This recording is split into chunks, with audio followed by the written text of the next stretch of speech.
आतंकी कनेक्शन को लेकर तालिबान से आए ईमेल के बाद एनआईए और मुंबई एटीएस ने इंदौर में सरफराज मेमन को गिरफ्तार किया था और उससे लंबी पूछताछ की है।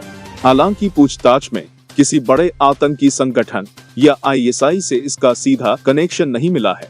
मंगलवार देर रात को उसे छोड़ दिया गया। पुलिस कमिश्नर हरिनारायण चारी मिश्र ने इसकी पुष्टि की है। हालांकि उसने काफी विदेश यात्रा की है। उसे लेकर जांच एजेंसी का शक गहरा गया था। उसका मोबाइल भी स्पेशल साइबर लैब भोपाल भेजा गया था।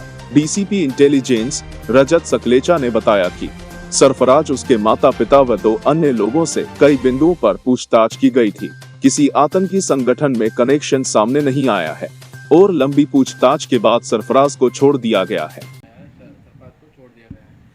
संदिग्ध व्यक्ति जिसकी जानकारी इंदौर पुलिस को प्राप्त हुई थी, उससे सभी बिंदुओं पर लगभग 30 मुख्य बिंदुओं पर उससे पूछताछ की गई है और किसी भी बिंदु पर संदिग्ध उसकी कोई गतिविधि नहीं पाए जाने से उसके माता पिता को कल रात्रि में वो सुपुर्द किया गया। इनकी एजेंसी ने सर पूछताछ की थी और क्या निकल के आया, मतलब जो पाकिस्तान से जो लिंक बता रहे थे, तो पाकिस्तान का भी जाना इसका पता चला। तो जैसा कि मैंने आपको पूर्व में भी बताया था कि ऐसा कोई भी पॉइंट पुलिस के पास नहीं था कि कोई संदिग्ध नामजद आतंकवादी संगठन से जुड़ा हो। एक सिंगल पॉइंट की इन्फॉर्मेशन थी और उसी के आधार पर Indore police, Maharashtra ATS, Madhya Pradesh ATS, IB और एनआईए ने सभी ने अपने अपने स्तर पर पूछताछ की है और कोई भी बिंदु ऐसा संदिग्ध नहीं पाए जाने पर उससे जो दस्तावेज पाए गए हैं उनकी क्रॉस वेरिफिकेशन किया जा रहा है और अगर ऐसा कोई बिंदु फिर आएगा तो उनसे पूछताछ के लिए बुलाया जाएगा। सर किसने की थी कुछ पता चल पाया और झूठी शिकायत थी तो उस पर कोई कार्रवाई की जाएगी? ये चूँकि ईमेल एनआईए को प्राप्त हुआ था तो जो जानकारी अभी तक हमें मिली है ये हांगकांग से, जैसा कि व्यक्ति बता रहा था, संभावना है कि हांगकांग में किसी व्यक्ति ने शरारत के तौर पे इसके विरुद्ध ये ईमेल भेजा है।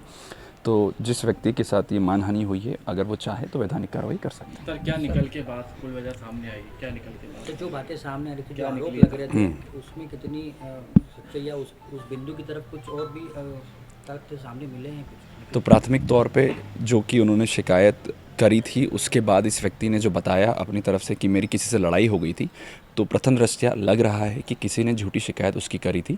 फिर भी अभी हमारे पास दस्तावेज उपलब्ध हैं और बाकी डॉक्यूमेंट्स का वेरिफिकेशन चल रहा है, संबंधित पासपोर्ट कार्यालय और उनसे भी चल रहे हैं।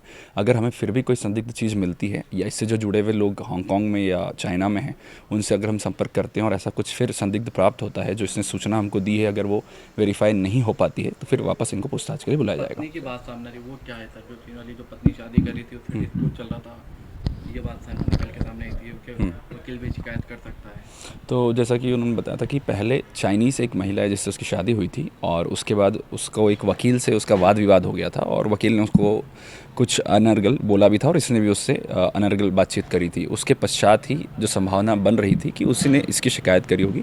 हालांकि अभी ईमेल का ओरिजिन क्लियर नहीं हो पा रहा है कि किसने ईमेल किया है, उसमें थोड़ा समय लगेगा। क्लीन चिट दे दी गई है, ये मान सकते? अभी तक जो प्राप्त दस्तावेज हैं और जो उसने बात बताई है और जिसमें सभी ऑर्गेनाइजेशंस ने जो उससे बातचीत करी है उसके आधार पर अभी जो उसका संदिग्ध था उस मामले में कुछ ऐसा विशेष नहीं निकल के आया है।